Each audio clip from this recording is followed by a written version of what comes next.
저희 교회의 표어는 가서 제자 삼으라 하는 것입니다. 이것이 예수님의 지상 명령이기도 합니다. 그러므로 저는 제자의 신앙생활과 관련해서 계속 설교하고 있습니다. 오늘 설교의 제목은 말씀을 먹으라는 것입니다. 이 말씀이 제자의 신앙의 근거로 작용한다는 것입니다. 하나님의 말씀으로 교훈하고 하나님의 말씀으로 책망하고 하나님의 말씀으로 바르게 하고 하나님의 말씀으로 교육함을 받도록 하는데 오늘 설교의 의미가 있습니다. 예수님께서는 말씀이 육신이 되어 이 땅에 오신 분입니다. 예수님께서는 태초 이전에 하나님과 함께 말씀으로 천지 만물을 창조하시고 운행하셨습니다. 그러므로 천지 만물을 창조하신 예수님께서 말씀이 육신이 되어 이 땅에 오셨다는 것은 말씀 안에 생명이 있음을 의미합니다. 말씀 안에 영적인 능력이 있는 것입니다. 그래서 말씀을 들을 때 나의 골수가 깨어지고 삶이 변화되고 회개가 일어나고 병이 낫게 되는 것입니다. 이스라엘 백성들이 출애굽할 때 하늘에서 만나가 내렸습니다. 이스라엘 백성들은 매일 만나를 먹었습니다. 하늘에서 먹을 것이 내렸다는 것이 신기하지 않습니까? 이 만나는 영적 양식의 표입니다. 그러나 이스라엘 백성들은 이 만나를 매일 먹고도 죽었습니다. 예수님은 이 땅에 말씀이 육신에 오셨고 우리의 구원을 위해서 십자가에 달리셔서 돌아가셨습니다. 말씀이신 예수님께서 돌아가시기 전에 제자들과 저녁을 같이 하시면서 이렇게 말합니다. 내 살을 먹고 내 피를 마시라. 이는 예수님 스스로가 말씀으로 오신 것을 의미하는 것입니다. 이 말씀을 먹어야 너희가 영원히 산다는 것입니다. 이 말씀을 먹어야 죽는 자가 살아난다는 것입니다. 그러므로 오늘 본문에 나오는 이 배경이 되는 나사로도 예수님의 말씀으로 살아났던 것입니다. 말씀을 먹는다는 것은 믿음의 적극적인 표현입니다. 말씀을 먹지 않고는 믿음이 생기지를 않습니다. 또한 말씀을 먹지 않고서는 믿음이 유지될 수도 없는 것입니다. 그러므로 예수를 믿는 제자들은 당연히 매일 말씀을 먹어야 합니다. 한 번에 예수님은 여행을 하시다가 예루살렘 조금 못 가서 산 언덕에 있는 베다니 마을로 들어가셨습니다. 이 마을에는 마리아, 마르다 그리고 나사로 이 세 남매가 살고 있었습니다. 그런데 오늘 본문은 예수님께서 이 집에 들리신 이야기를 하는 것입니다. 이때 예수님 일행은 12제자와 그리고 다른 일행을 포함해서 한 20여 명이 되었던 것으로 보입니다. 마르다는 집안에서 가장격이었습니다. 그래서 살림을 주도적으로 해야만 했습니다. 마르다는 20명이나 되는 손님들을 접대하기 위해서 혼자의 힘으로는 버거웠을 것입니다. 아마 이웃 사람에게 도움을 청했을 것입니다. 그런데 이 와중에 동생 마리아는 예수님의 말씀을 듣고 있습니다. 언니의 생각에는 동생이 곧 나오겠지 생각하는데 아무리 기다려도 나오지를 않습니다. 이렇게 분주하게 일하는데 예수님과 같이 말씀을 나누고 있는 마리아의 태도가 마르다에게는 영 마음에 걸렸습니다. 그래서 마르다는 동생이 부엌에 나와 자신을 돕게 해달라고 예수님께 부탁합니다. 이러한 마르다의 요청에 대해서 예수님은 전혀 다른 반응을 보입니다. 오늘 본문 41절과 42절에 보면은 주께서 대답하여 이르시되 마르다야 마르다야 내가 많은 일로 염려하고 근심하나 몇 가지만 하든지 혹은 한 가지만이라도 족하니라. 마리아는 이 좋은 편을 택하였으니 빼앗기지 아니하리라 하시니라. 먼저 주님은 마르다의 이름을 2번이나 부릅니다. 성경에 보면 예수님께서 시몬을 부를 때 2번 불렀습니다. 사울을 부를 때 2번 불렀습니다. 이 2번 불렀다는 것은 간절한 마음을 담은 것이고 사랑을 담은 부르심입니다. 이렇게 사랑을 담아 마르아를 2번 부르신 예수님께서 내가 중요하지 않은 일로 지나친 염려를 하지 말라고 말씀하십니다. 그러면은 무엇이 중요하고 무엇이 중요하지 않을까요? 마르아는 많은 손님을 대접하기 위해서 많은 문제로 염려했습니다. 손님을 안내해야 했습니다. 또 손님이 오면 씻을 곳을 마련해 줘야 됐습니다. 쉴 만한 방을 준비해 줘야 됐습니다. 20여 명이나 되는 그분들을 맛있는 음식으로 대접해야 하는 여러 일로 분주하였습니다. 그러나 예수님께서는 이런 마리아를 향해서 한 가지만이라도 족하다고 말씀하십니다. 이 한 가지가 무엇일까요? 바로 말씀입니다.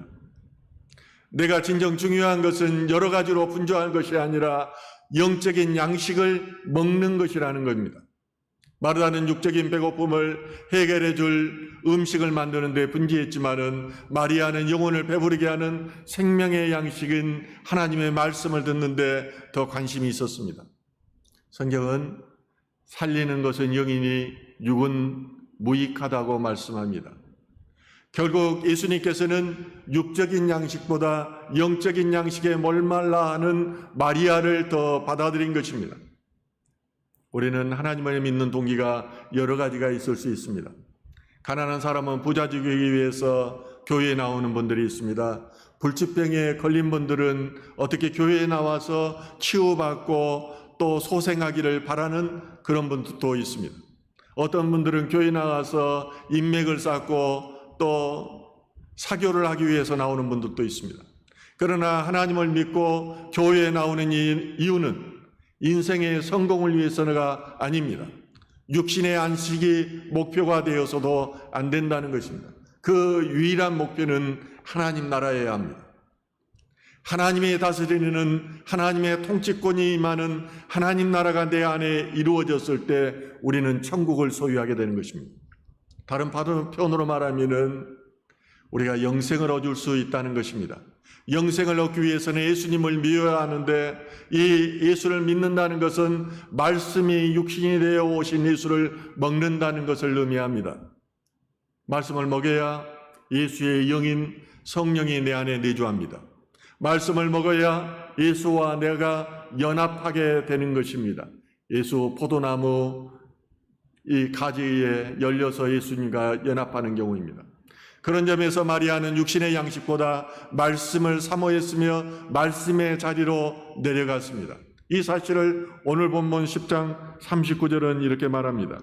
그에게 마리아라는 동생이 있어 주의 발치에 앉아 그의 말씀을 듣더니, 주의 발치에 앉아서 말씀을 듣는다는 것은 제자가 스승의 그 발곁에 앉아서 교훈을 받는 태도를 의미합니다. 예수님께서 마리아의 이 집에 오신 것은 대접을 받고자 하는 것이 아니었습니다. 주님께서는 조용한 시간을 보내고 그리고 휴식을 취하려고 오신 것입니다. 당시에는 교회가 없었기 때문에 가정집이 교회였습니다. 예수님께서는 마르다의 집에서 말씀을 전하고 쉼을 얻고자 하신 것입니다. 교회인 가정집에서 마르다는 귀한 손님이신 주님께 좋은 음식을 대접해 드리고 싶었습니다. 하지만 마리아는 예루살렘으로 마지막 길을 떠나신 예수님을 위로해 드리려고 했습니다. 그래서 마리아는 늘 주님의 발곁에 앉아 있기를 좋아했습니다. 죽은 오빠 나사로를 위하여 예수님의 발곁에 엎드려 간구했습니다. 또한 예수님의 발곁에 앉아서 이 마리아는 향유를 부었던 여인이었습니다. 이처럼 그리스도의 제자는 내 시간이 예수님의 시간이 되고 예수님의 시간이 내 시간이 되게 하는 사람입니다. 그래서 인격적인 합일이 이루어져야 합니다. 그렇게 되기 위해서는 하나님의 말씀이 우리들에게 절대적으로 필요한 것입니다. 반면에 마리아는 분주했습니다. 분주하다는 말은 어수선하고 또한 정신이 없었음을 의미합니다. 리처드 보스터는 그의 명저 훈련의 찬에서 이렇게 말합니다. 현대 사회에서 우리의 대적마귀의 세 가지 전공은 소란, 분주, 군중이다. 만약에 그적이 우리로 하여금 많다와 크다에 치중하도록 한다면은 그는 득이 양양할 것이다. 또한 심리학자 융은 분주함은 마귀의 속성이 아니라 마귀 그 자체이다고 말합니다. 오늘 우리들은 미친 듯이 바쁘게 다니고 있습니다. 그러면서 개인적인 고통이나 그리고 자제를 잊어버리려고 하는 것입니다. 그리고 몹시 분방하여 하나님이 친히 우리의 모든 시간을 주셨다는 사실을 망각하며 살아갑니다. 그러나 그리스도의 제자된 우리들은 항상 하나님의 목전에 거하며 그의 말씀을 진지하게 받아들여야 됩니다. 말씀으로 삶의 도전을 받아야 하는 것입니다. 그것이 바로 삶의 예배자인 것입니다. 교회 안에서도 말씀을 듣기보다는 행사에 분주하고 또 식사를 준비하는 데 분주한 그런 분들이 있습니다. 예수님을 섬기기 위해 열심히 일한 마르다와 예수님의 말씀을 듣기 위해서 그의 발곁에 앉았던 마리아 중에 누가 잘하고 잘못하고는 없습니다. 두 사람 다 자기 나름대로 열심히 했습니다. 그러나 여기에서 주는 교훈은 소중한 가치 판단과 선택의 문제입니다. 후에 예수님께서 세상을 떠난 후로 미루어 때 누가 예수님의 뜻을 받아들이는 선택을 했느냐는 것입니다. 그것은 마르다가 아니라 마리아입니다. 이유는 그가 예수님 곁에서 말씀을 받았기 때문입니다. 예돌은 역사적인 관점에서 볼 때 구약과 신약을 대표합니다. 구약시대 사람은 마르다의 일을 했고 그 대표적인 인물이 제사장과 왕입니다. 이들은 살림살이 나라 일을 열심히 한 것입니다. 신약에 와서 보면은 예수님이 오셔서 말씀을 주십니다. 말년에 많은 사람들이 예수님께 떠나자 예수님께서 말합니다. 너희도 가려느냐? 이때 베드로는 말합니다. 생명의 말씀에 계시는데 누구로 가겠습니까? 진리와 생명의 말씀인 복음을 청종하는 것은 마리아의 일입니다. 그런데 교회가 계속되는 동안 가톨릭 중심으로 갔습니다. 말씀보다는 행사와 의식을 중요시하게 된 것입니다. 확실한 것은 예수님이 소중히 여기신 이가 마르다가 아니라 마르다였다는 것입니다. 오늘날 교회가 너무 많은 의식과 행사에 치우치고 있습니다. 그리고 그것이 마치 신앙을 잘하는 것처럼 생각합니다. 예수님께서는 마르다를 보고 너무 많은 일로 걱정한다고 말합니다. 그것을 쥐리라고 말합니다. 너무 바쁘다 보면 신앙생활의 목적과 수단이 바뀌어 버린다는 것입니다. 마르다는 음식 대접을 잘함으로 사람들을 즐겁게 하려고 했지만은 마리아는 예수님의 말씀을 듣므로 그의 가치관이 변하고 새롭게 되려고 했습니다. 여기서 예수님이 원하는 것은 한마디로 생활을 단순화하라는 것입니다. 달란트를 찾아 그것에 충실하고 그것을 개발하고 전문화하라는 것입니다. 다음으로 무엇을 선택하라는 것입니다.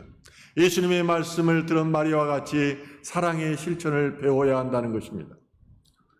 오늘 본문 뒤에 요한복음 12장에 보면은 다시 한번 예수님께서 마리아의 집을 찾는 내용이 나옵니다. 이때도 마르다는 여전히 일을 하고 있었습니다. 나사로는 예수님과 함께 앉아 있습니다. 그런데 이때도 마르다는 어떻게 합니까? 지극히 비싼 양류 곧 순전한 나드 한 그릇을 가져다가 예수님의 발에 붓습니다. 그리고 자신의 머리털로 그 발을 씻었습니다. 이때 가롯 유다가 이렇게 말합니다. 이 향유를 어찌하여 300데나리온에 팔아 가난한 자들에게 주지 아니하였느냐? 예수님께서 이런 유다를 향해서 말씀하시기를 저를 가만두어 나의 장사할 날을 위하여 이를 두게 하라. 가난한 자들은 항상 너희와 함께 있거니와 나는 항상 있지 아니하리라. 한 데나리온은 노동자 하루 품삯입니다. 그러므로 300데나리온은 노동자의 1년치의 임금에 해당하는 것입니다. 예수님의 말씀을 사모했던 마리아는 예수님의 죽으심을 알았던 것 같습니다. 그러므로 예수님을 사랑하고 감사하는 마음을 담아서 그 비싼 향유를 그의 발에 붓고 종이 하듯이 그 머리로 예수님의 발을 씻었던 것입니다.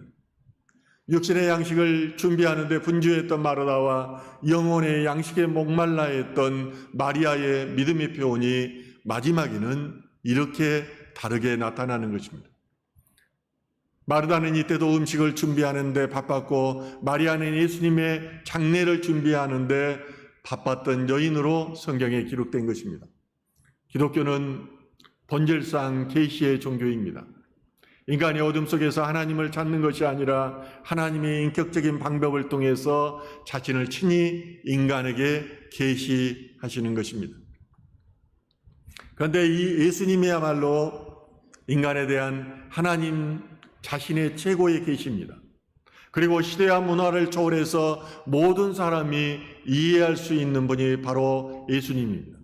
하나님의 계시이신 예수님이 바로 말씀이 육신이 되어 이 땅에 오셨다는 점입니다. 이런 관점에서 볼 때 하나님의 말씀은 인격적인 말씀입니다. 하나님의 말씀은 인간이 되셔서 우리 가운데 거하셨습니다. 우리가 예수님을 보았다면 그 아버지를 본 것입니다.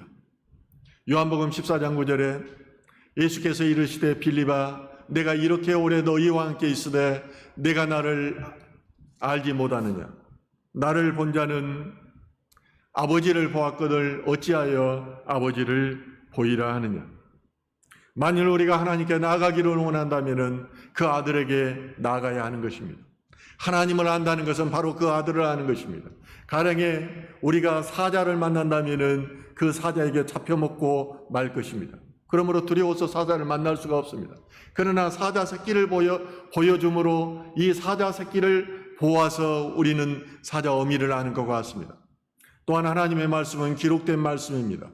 기록된 말씀으로 성경은 우리에게 주어졌습니다. 성경이 말씀하는 것이 곧 하나님의 말씀입니다. 예수님도 분명히 성경을 하나님의 말씀으로 보증하셨습니다. 그는 성경을 아시고 가르치시며 그대로 사셨습니다. 그리고 마침내는 그 성경을 이루신 분입니다. 예수님의 가르침 중에 평균 10절의 한 절꼴로 구약의 인용입니다. 이것은 성서에 대한 예수님의 인격적인 복종을 대변하는 것입니다. 예수님께서 그의 마음이 진리로 가득 찰 정도로 이 성경과 친숙해 있었습니다. 또한 사역하시는 동안에도 끊임없이 성경을 인용하십니다. 성경으로 응하기라는 구절이 자주 나오는데 이것은 예수님께서 성경을 성취하신 분임을 확증하고 있는 것입니다. 프로테스탄트의 신앙은 오직 말씀으로입니다. 루터는 그렇게 말합니다. 나는 말씀이 없이는 낙원에서도 살 수 없으나 말씀이 명령하는 곳이라면 지옥에서도 살 수 있다. 우리는 말씀으로 말미암아 하나님의 가족으로 태어났습니다.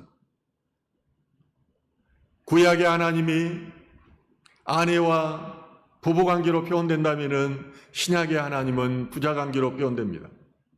우리는 말씀으로서 그 안에서 성장합니다. 우리는 이 말씀으로 깨끗하게 되었습니다. 우리는 이 말씀으로 거룩하게 되었던 것입니다. 시편 119편 105절에 보면은 주의 말씀은 내 방해들이요 내 길의 빛이니라고 말씀하십니다. 우리의 인생의 말씀 없이는 빛이 없는 것과 같습니다. 전기가 들어오지 않을 때 저는 어렸을 때 호롱필 밑에서 공부를 했습니다. 호롱풀 밑에서 식사를 했습니다. 얼마나 답답한지 모릅니다. 그런데 전기불이 들어오니까 얼마나 편한지 모릅니다. 스위치만 누르면 방마다 빛이 환하게 들어옵니다. 저는 이것을 생각하면서 호롱불이 구약의 빛이라면 전기불은 신약의 빛이라는 생각이 듭니다. 예수님이 오심으로 이 빛이 스포트라이트처럼 환하게 더 분명하게 우리의 삶 가운데 말씀으로 비춰진 것입니다. 요한복음 11장 33절은 이렇게 말합니다. 누구든지 등불을 켜서 속에나 말 아래 두지 아니하고 등경 위에 드나니 이는 들어가는 자로 그 빛을 보게 하려 하십니다. 소금은 맛을 내는데 그 의미가 있습니다. 맛을 내지 못하면은 밟히고 버려지고 마는 것입니다. 빛은 비추는데 의미가 있습니다. 빛은 어둠을 비춰야 합니다. 그러므로 하나님의 말씀을 듣고 지키는 자가 복이 있는 것입니다. 성경을 기록할 당시에 하나님의 백성들은 하나님의 말씀 듣기를 고대히 했습니다. 시편 130편 5절은 나곧 내 영혼이 여호와를 기다리며 내가 그 말씀을 바라는도라고 노래합니다. 사무엘상 3장 9절에 여호와여 말씀하옵소서 주의 종이 듣겠나이다. 우리가 말씀을 먹는다는 것은 말씀을 고대하는 마음가짐이 먼저 필요합니다. 주님께서 말씀하시면 내가 순종하겠다는 그 준비가 전제되어야 한다는 것입니다. 그런데 어떤 분들은 말씀 듣기를 두려워하는 분들이 있습니다. 말씀 들으면은 순종해야 되는데 만약 하나님께서 지금 직장을 내려놓고 아프리카 선교사로 가라고 할까 봐서 두렵다는 것입니다. 그런데 이런 분들은 믿음이 없는 것입니다. 살아계신 하나님을 믿지 않기 때문에 두려워하고 순종하지 않는 것입니다. 정말 말씀을 먹고 살아계신 하나님을 체험하고 나면은 그 하나님을 경외하게 되어 있습니다. 그분이 두려운 것입니다. 그래야 순종하지 않을 수 없는 것입니다. 하나님이 우리를 이끌음으로 풀어보면은 날아가 버릴 존재라는 것을 알기 때문입니다. 왜 아브라함이 하나님께 절대 순종했으며 다윗이 고난 가운데도 하나님을 찬양할 수 있었을까요? 또한 오늘날 수많은 하나님의 사람들이 세상에 편안함을 내려놓고 전적으로 하나님의 꿈을 위해서 헌신하는 삶을 살겠느냐는 것입니다. 그들이 어리석고 부족해서가 아닙니다. 그들은 하나님의 말씀을 들은 사람들입니다. 하나님의 말씀을 묵상하고 말씀 안에서 성장한 사람들입니다. 그들은 말씀으로 자신의 삶을 인도하시는 살아계신 하나님을 본 사람입니다. 그러므로 순종과 믿음이 일치된 삶을 사는 것입니다. 예배는 찬송과 기도와 말씀 선포가 있습니다. 그 중에 무엇 하나 중요하지 않은 것이 없습니다. 그러나 현실적으로 말씀 선포를 통해서 하나님의 뜻이 선포되기도 합니다. 그래서 말씀 선포가 더욱 중요한 것입니다. 예배 중에 하나님의 사람들은 이 말씀에 집중합니다. 주님의 말씀을 묵상하며 하나님께서 주신 말씀에 순종하고자 합니다. 그런데 어떤 교인들은 설교만 하면은 좋은 분들이 있습니다. 그리고 설교가 끝나자마자 정말로 놀라울리만큼 잠을 벌떡 깹니다. 그런 분들의 삶을 보면은 변화가 없습니다. 변화가 없으니까 이 세상 문화를 교회에다가 가져옵니다. 그래서 세상적인 방식으로 교회 안에서도 생활합니다. 이런 분들은 교회에 유익이 되는 것이 아니라 교회를 무너뜨리는 역할을 합니다. 교회 와서 하나님의 선교사에게 동참하고 헌신하고 충성하는 것이 아니라 교회를 소풍하듯이 왔다가 소풍하듯이 떠난다는 것입니다. 그러므로 자신만 시험 드는 것이 아니라 다른 성도들도 시험 들게 합니다. 저는 잠잘 때도 오디오로 하나님의 말씀을 듣습니다. 어떤 때는 잠을 자다가 깨다가 또 하면은 계속 말씀이 흘러나오는 거예요. 이걸 묵상하다가 보통 한 두세 번은 이런 과정을 겪습니다. 그러나 제가 이렇게 하지 않으면 안 되는 것은 말씀이 너무 좋기 때문입니다. 말씀만 들으면 너무 행복하기 때문입니다. 말씀 안에 진리가 있고 생명이 있기 때문입니다.